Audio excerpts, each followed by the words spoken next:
शिव चर्चा कथा। मध्य प्रदेश के एक छोटे से गांव में रामू नाम का एक गरीब युवक रहता था। उसका जीवन दुखों से भरा हुआ था। पिता का देहांत बचपन में ही हो गया था और घर की सारी जिम्मेदारी उसकी बूढ़ी माँ के कंधों पर आ गई थी। रामू दिन रात मेहनत करता, लेकिन किस्मत जैसे उससे रूठ गई थी। खेत छोटा था, बारिश समय पर नहीं होती थी और जो थोड़ा बहुत अनाज निकलता उससे 2 वक्त की रोटी भी मुश्किल से चलती थी। रामू की माँ हमेशा कहा करती थी, बेटा इंसान का सहारा टूट सकता है लेकिन भोलेनाथ का सहारा कभी नहीं टूटता। लेकिन रामू के मन में धीरे धीरे निराशा घर करती जा रही थी।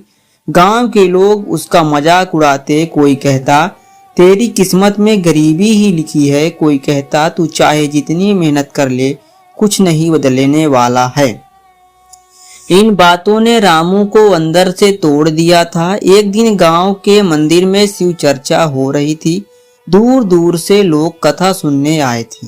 मंदिर में हर हर महादेव की गूंज हो रही थी। रामू की माँ ने कहा, चल बेटा आज शिव चर्चा सुन आते हैं, शायद महादेव हमारी सुन ले। रामू मन मार कर माँ के साथ चल पड़ा। गांव में एक वृद्ध संत आए हुए थे। उनके चेहरे पर अद्भुत तेज था। उन्होंने कथा शुरू करते हुए कहा, जिसकी दुनिया साथ छोड़ दे उसका हाथ महादेव पकड़ लेते हैं, लेकिन भोलेनाथ अपने भक्त की परीक्षा जरूर लेते हैं। रामू ये बातें ध्यान से सुन रहा था। संत ने आगे कहा, अगर सच्चे मन से महादेव का नाम लिया जाए तो बंद किस्मत भी खुल जाती है। ये शब्द रामू के दिल में उतर गई। उस दिन के बाद रामू रोज सुबह उठकर गांव के पुराने शिव मंदिर में जाने लगा। मंदिर बहुत टूटा फूटा था, वहां ज्यादा लोग नहीं आते थे, लेकिन रामू पूरे मन से जल चढ़ाता और कहता, महादेव मेरे पास देने को कुछ नहीं है, बस आपका नाम है।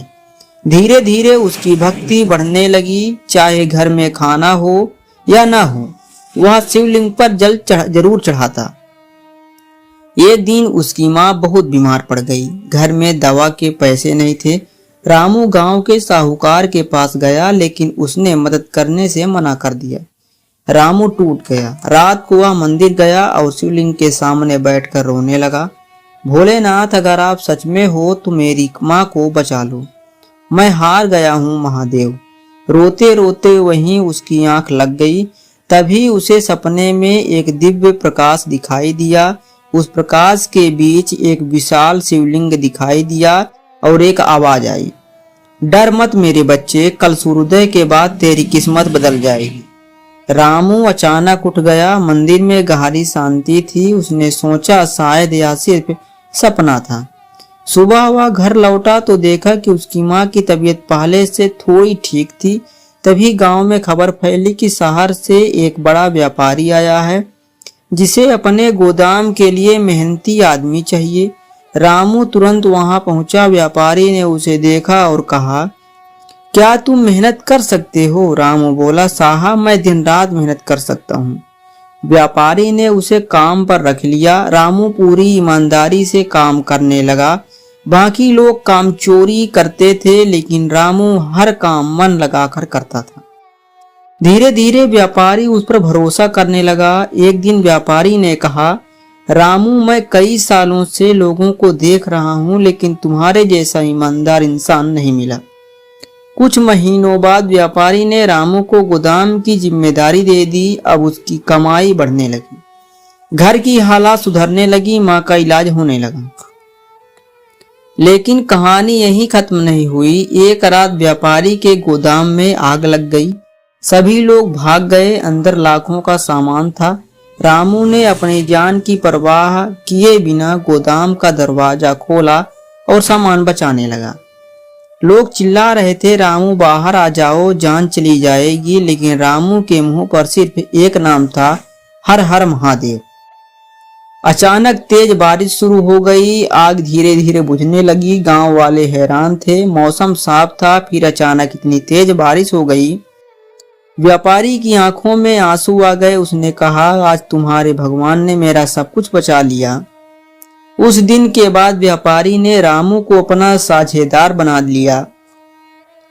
जिस रामू के पास कभी खाने तक के पैसे नहीं थे, अब उसके पास सब कुछ था, लेकिन उसने कभी घमंड नहीं किया।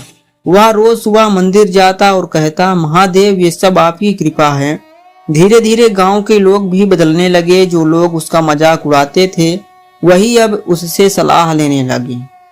एक दिन वही साहूकार जिसने कभी मदद करने से मना कर दिया था, रामू के घर आया। उसकी हालत खराब थी, व्यापार में घाटा हो गया था।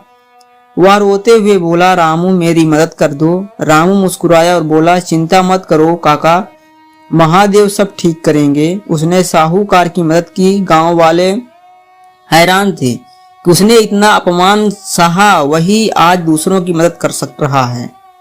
रामू बोला, जब महादेव बुरा नहीं मानते तो मैं कौन होता हूँ, किसी से नफरत करने वाला।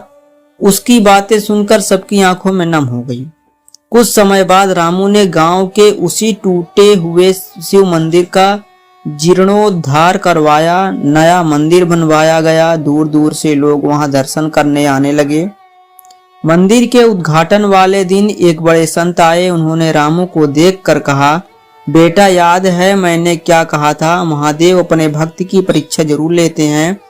रामू की आंखों से आंसू बहने लगे। उसने हाथ जोड़कर कहा, अगर दुख ना मिलता तो शायद मैं महादेव तक कभी ना पहुंच पाता। संत मुस्कुराए और बोले, जिसे महादेव चुन लेते हैं उसकी किस्मत दुनिया नहीं खुद भोलेनाथ लिखते हैं। उस दिन मंदिर में भव्य भजन हुआ। पूरा गांव हर हर महादेव के जयकारों से गूंज उठा। रामू की मां शिवलिंग के सामने खड़ी होकर रो रही थी। उसने कहा, भोलेनाथ आपने मेरे बेटे की बंद किस्मत खोल दी। तभी मंदिर की घंटियां अपने आप बजने लगी। लोगों को ऐसा लगा जैसे स्वयं महादेव वहां मौजूद थे। उस दिन के बाद गांव में एक बात हमेशा कही जाने लगी, जिस पर भोलेनाथ की कृपा हो जाए उसकी बंद किस्मत भी खुल जाती है।